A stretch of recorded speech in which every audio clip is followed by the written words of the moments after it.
First and foremost, all praise are due to Yahweh Bashem Shah Bashem Kakdash.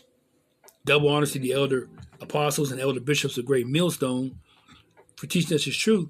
Salutations to the brothers around the four corners of the earth who are teaching this word and truth and sincerity. And shalom to the hopeful elect of Israel who listen and believe in this word. This is your brother Kwat Sabah coming at you with another lesson. This one is entitled, The Heavens Will Be Rolled Together as a Scroll. And we know the definition of a scroll is a roll of paper or parchment or a writing formed into a roll. And we know the ancient writings were rolled up as a scroll, as well as the prophets had visions of the day of the Lord where the nuclear bombs are going to go off. They seen visions of the bombs going off, and it appeared to them as a scroll, as well as we have the atomic bombs that were tested before they were fired off on Japan, and Nagasaki and Hiroshima, where during the test they have images in which the atomic bombs look like a scroll. So the prophets seen this in their visions of the future thousands of years before that happened. So we know the nuclear bombs are even going to be worse than the atomic bombs. They're like, 100 times more deadly? But the heavens will appear to be rolled up as a scroll. So let's begin with Zephaniah chapter 1 and verse 14. The great day of the Lord is near, it is near, and hasteneth greatly, even the voice of the day of the Lord. The mighty men shall cry there bitterly, you see? So that day is coming up. Now we know Jacob's trouble has to happen. That's your synchronized chaos, famine of food, the race riots, financial issues, the elimination of the dollar, all types of chaos, people falling out like dung from taking that jungle juice during the C-19 period.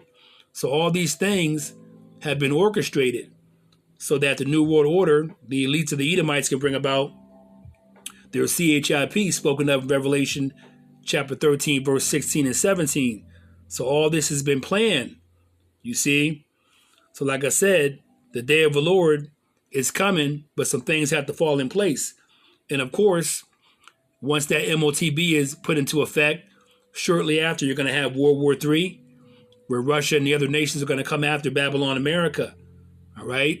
And then you're going to have, of course, Yahweh Shai coming in his big, gigantic fathership, and all the angels of the Lord coming, you see, to destroy Babylon America and to extract the 1/3 elect of the Hebrew Israelites who have been faithful. So we're looking forward to that day. Let me read this again, Zephaniah 1 and verse 14. The great day of the Lord is near, it is near, and hasteneth greatly, even the voice of the day of the Lord. The mighty men shall cry there bitterly. You see, so even strong men are going to cry during that day. Let's read verse 15. That day is a day of wrath, a day of trouble and distress, a day of wasteness and desolation, a day of darkness and gloominess, a day of clouds and thick darkness. As you see in this picture, it looks like it's very dark. There's going to be millions of missiles, mostly coming towards Babylon America, where the sky is going to be blackened out. It's going to be pitch black from all the missiles in the skies. Let's go to verse 17. And it reads, And I will bring distress upon men, that they shall walk like blind men, because they have sinned against the Lord, and their blood shall be poured out as dust, and their flesh as the dung. So this is judgment day, you see. So many of our people, 2/3 of our people, that haven't hearkened to this word of the Lord, that haven't returned back to the Lord, they're going to get caught up in this distress. They're going to get caught up in the wrath of the Lord. Let me look at that word wrath real quick, see what it says here. Let's get that definition of the word wrath. We know it's, mostly anger, okay? But let's just get it. It says here, the definition of wrath: outpouring, overflow, excess, fury. You see? Overflowing rage or fury. All right? An outburst of passion. So the Lord Yahweh is going to passionately destroy Babylon America. And like I said, 2/3 of our people The Hebrew Israelites who haven't hearkened to this word, they're going to get caught up in that wrath, along with the Edomites, so-called white man, the devil, our adversary, as well as the sons of men. Okay, your Moabites, so-called Chinese, your Hamites, so-called Africans, your East Indians, okay, Elamites, so on and so forth. You see, it's going to be a day of wrath. So we hope to be part of the 1/3 elect that gets beamed up into the big gigantic fathership and saved out of the wrath of the Lord and not get caught up in that melee. So let's go back here and see what else we got. Let's read Zephaniah 1. Let's read this again. Zephaniah 1 and verse 14. The great day of the Lord is near, it is near and hasteneth greatly, even the voice of the day of the Lord. The mighty men shall cry there bitterly. You see, that day is a day of wrath, a day of trouble and distress, a day of wasteness and desolation, a day of darkness and gloominess, a day of clouds and thick darkness. And I will bring distress upon men, that they shall walk like blind men, because they have sinned against the Lord. And their blood shall be poured out as dust, and their flesh as the dung. It's going to be a lot of death going on. So if you're not in that gigantic fathership in which Yahushua is going to be on, as part of the 1/3 elect of the Hebrew Israelites, you're going to get caught up in this melee. Let's read verse 18. Neither their silver nor their gold shall be able to deliver them in the day of the Lord's wrath, but the whole land shall be devoured by the fire of his jealousy.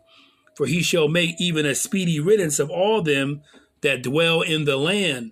And the land is talking about Babylon, America. So let's continue. Let's get a precept, Revelation chapter 6. New Testament. Revelation chapter 6.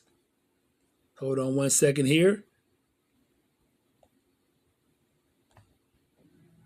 We have Revelation chapter 6, and we have here verse... Let's read verse 12, and it reads,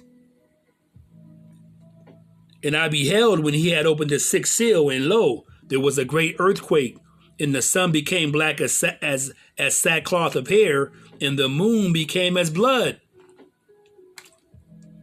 Because the sky is going to be blackened out. You see what I'm saying? It's going to be black. It's going to be very, very dark. So you're probably going to have, images of red and black mixed together. Because you're going to have nuclear bombs, okay, with the fire coming out the back end of it, okay, in the skies. So the moon's going to look like blood, you see?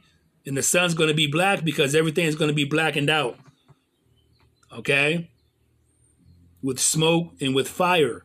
So let's continue. Revelation 6 and verse 13. And the stars of heaven fell unto the earth, even as a fig tree casteth her untimely figs, when she is shaken of a mighty wind. And so we know the stars in the heaven and the earth are going to still remain. But on the day of the Lord, everything's going to be blackened out so much that it's going to appear like the stars have fallen from heaven. Let's read verse 14. And the heaven departed as a scroll when it is rolled together, just like this image. It looks like a scroll, okay, paper rolled up, like in the ancient times. Let me start again. Revelation 6 and verse 14. And the heaven departed as a scroll when it is rolled together, and every mountain and island were moved out of their places. Because the earth is going to be rocking back and forth from all the nuclear missiles that are going to be launched towards Babylon, America, as well as you're going to have Israel destroyed as well. But of course, Israel will be built back up because Yahushua has to come back in rulership along with the 1/3 elect to establish his kingdom. You see, the kingdom of heaven is coming upon the earth, and Israel will be the main center of the kingdom. And the capital city will be, of course, Jerusalem. And we hope to be part of the 1/3 elect in joint rulership with Yahushua. That's the goal. You see, that's why we're in this truth. That should be the only reason why you're in this truth, is to be a part of the kingdom and be part of the 1/3 elect on this side, to make it in the kingdom. So let me read this again.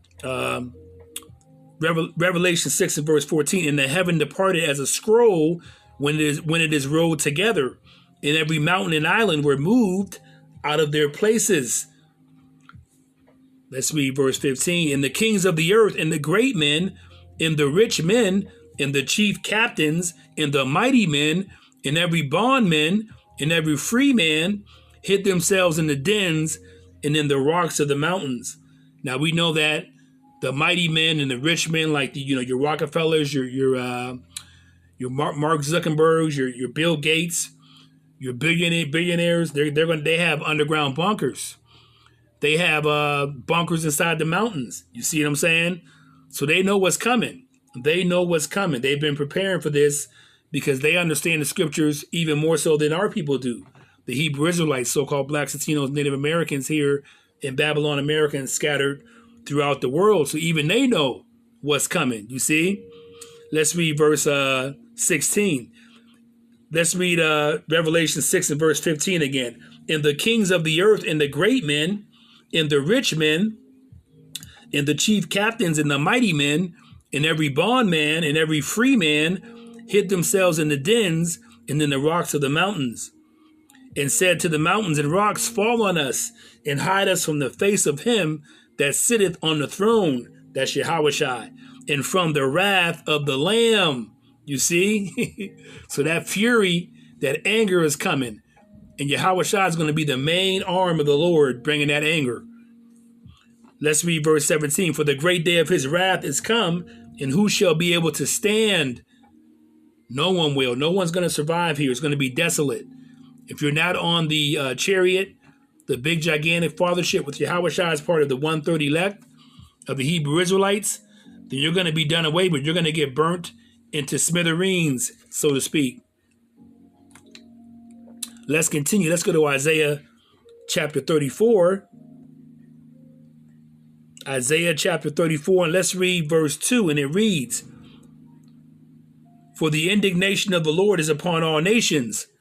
That's a righteous anger, indignation. And his fury upon all their armies. He hath utterly destroyed them. He hath delivered them to the slaughter. Their slain also shall be cast out, and their stink shall come up out of their carcasses, and the mountains shall be melted with their blood. So some people are going to hide and still get caught up in the, in the melee. Okay, those that don't have the sophisticated bunkers or the sophisticated caverns inside the mountains, many of them are going to get caught up, and they're going to be like carcasses. You see, melted with blood on the mountains. So not everybody who's rich is going to survive the day of the Lord. Now those who do survive, okay, after the fire dies down, as the scripture says, they're going to be brought in fetters of chains. Let me see if I can find that. Like your Bill Gates and your Rothschilds, they're going to make it through that fire. But once the fire dies down, Yahushua is coming back down with the 130 elect, okay, who are going to have the new bodies, the spiritual bodies, and they're going to get those elites, okay, out of their deep caverns, out of their underground bunkers, because these elites are going to have to reproduce the Edomites. You see, they're going to have children to produce the Edomites, who are going to go into slavery for 1,000 years. All right. And then they're going to be destroyed. That's in Obadiah. Of course, there's only one chapter in Obadiah, but I believe it's in Obadiah chapter 1 from like verse 15 to 18 on down. You see, they're going to get put in slavery for 1,000 years, and then they're going to be destroyed, pursuant to Obadiah 1, okay, chapter 1 and verse 18. But like I said, some of them are going to survive. So they're going to survive, your rich Edomites, so they can reproduce, okay? So they can reproduce the Edomites that are going to come back, okay, via reincarnation, you see, to get their 1,000-year judgment and then be destroyed. So let's see if I can find that, okay, Psalms 149 and verse 8. Let me see. Let's see what we have here. Okay, here it is, okay? Let's read Psalms 149 and verse 4. For the Lord taketh pleasure in his people. He will beautify the meek with salvation. That's the 130 elect that make it on the day of the Lord. They get beamed up and saved. Let the saints be joyful in glory. Let them sing aloud upon their beds. That's going to be a joyful day. Lord willing, I'm a part of it. You see, we're not going to be in captivity. Esau is going into captivity, so-called white man, the devil or adversary. Let the high praises of Yahweh be in their mouth and a two-edged sword in their hand. Okay? Okay. To execute vengeance upon the heathen and punishments upon the people. Okay? Now, all the heathens, the other nations are going to be under our rulership as well. But the main one who's going to get the worst of the punishment is going to be the so-called white man, the devil or adversary. Esau, you Edomites.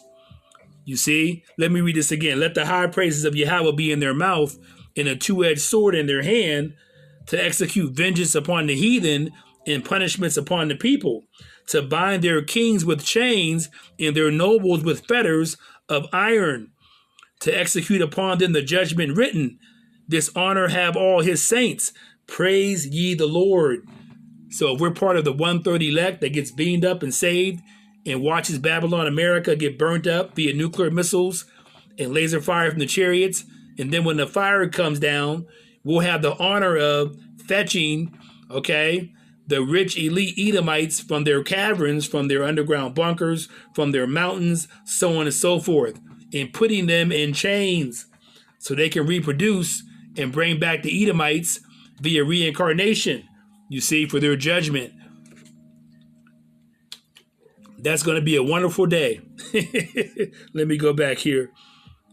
Let's see, Isaiah 34, and I believe I read everything here. Oh, let's go back to Isaiah 34 and verse 2. For the indignation of the Lord is upon all nations. You see, because all the nations have been against the Hebrew Israelites, because they know we're the chosen of the Lord. In his fury upon all their armies, he hath utterly destroyed them. He hath delivered them to the slaughter.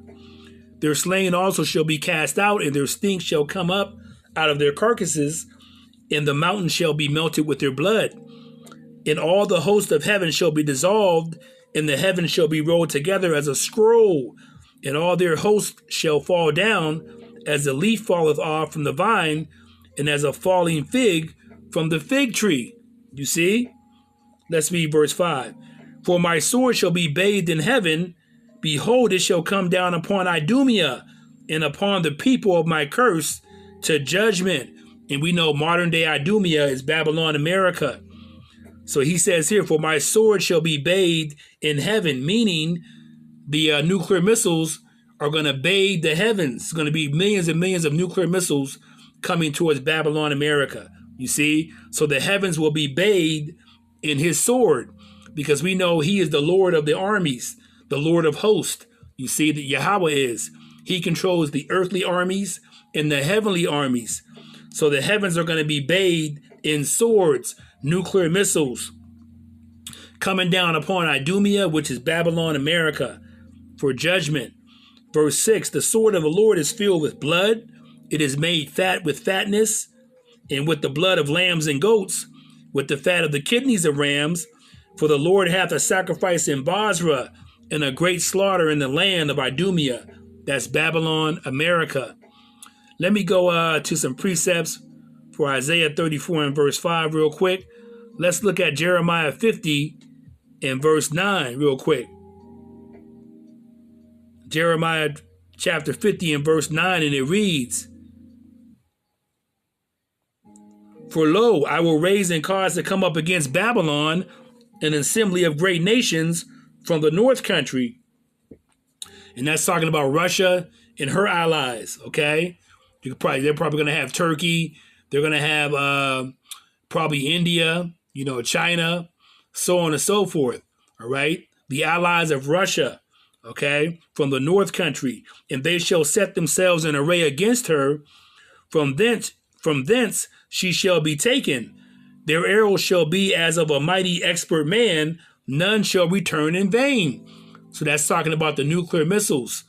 You see, they're not going to return in vain. And like I said, the prophets seen the visions of the nuclear missiles by the millions, and they seen them as arrows because they didn't have any definitions or words to explain it in Hebrew. So they seen the nuclear missiles in their visions as arrows in the sky, bathing the heavens. You see? And they're not going to return in vain. They're going to hit their mark as an expert marksman with an arrow. You see? And we know the marksman is Yahweh. Everything is already written down. Okay? They're going to go exactly where Yahweh wants them to go. So that's like part of his mighty army. He's the Lord of hosts. Let's read, let's go to Joel chapter 2 for another precept real quick here, and we'll be finishing up here shortly. Joel chapter 2, and let's read verse 1. And it reads, "Blow ye the trumpet in Zion, and sound an alarm in my holy mountain. Let all the inhabitants of the land tremble, for the day of the Lord cometh, for it is nigh at hand." And it is nigh at hand. Like I said, Jacob's trouble has to happen. The implementation of the MOTB, World War III, and then we're going to have Yahushua coming in that big gigantic fathership with the angels of the Lord, okay, to destroy Babylon, America, and to beam up the 1/3 elect of the Hebrew Israelites. So it's coming, all right? And it's going to be what? Joel 2 and verse 2. A day of darkness and of gloominess, a day of clouds and of thick darkness, as the morning spread upon the mountains. A great people and a strong there hath not ever been the like, neither shall be any more after it, even to the years of many generations. And so this army, okay, this great people is talking about the nuclear missiles coming mainly for Babylon, America, and the millions. Verse 3, "A fire devoureth before them, and behind them a flame burneth. The land is as the Garden of Eden before them, and behind them a desolate wilderness. Yea, and nothing shall escape them." Those are the nuclear missiles. A fire devoureth before them. There's going to be so many of them that they're going to be one's going to be ahead of another one, okay, by the millions. You see, side by side, in perfect array, all right? And nothing shall escape them. They're going to hit their appointed target. Let's go to verse 7. And it reads, "They shall run like mighty men. They shall climb the wall like men of war, and they shall march every one on his ways, and they shall not break their ranks." So they're going to go where they're intended. They're going to be in perfect array like mighty men. Let's read verse 8. "Neither shall one thrust another. They shall walk every one in his path, and when they fall upon the sword, they shall not be wounded." All right? So when they fall upon the weapons of the Edomites, Esau, the U.S. military, they're not going to be wounded. They're going to do their job, you see? They're not going to bump into each other. They shall walk every one in his path. You see? They're not going to thrust into each other. They're going to be in perfect alignment. You know how you see those birds that are flying, those mares, certain birds, those sparrows, so on and so forth, that fly in perfect alignment without touching each other by the thousands, you see? Same thing with these nuclear weapons coming for Babylon, America. Let's read verse 9, Joel 2 and verse 9. "They shall run to and fro in the city. They shall run upon the wall. They shall climb up upon the houses. They shall enter in at the windows like a thief." So they're going to be everywhere. Let's read verse 10. "The earth shall quake before them. The heavens shall tremble. The sun and the moon shall be dark, and the stars shall withdraw their shining," because it's going to be totally black. You see? Clouds, thick clouds, darkness, so on and so forth. So on that note, I hope this lesson was edifying to you, and I want to give all praises to Yahweh Bashim Yahweh Shah Bashim Rakak Padash. Shalom.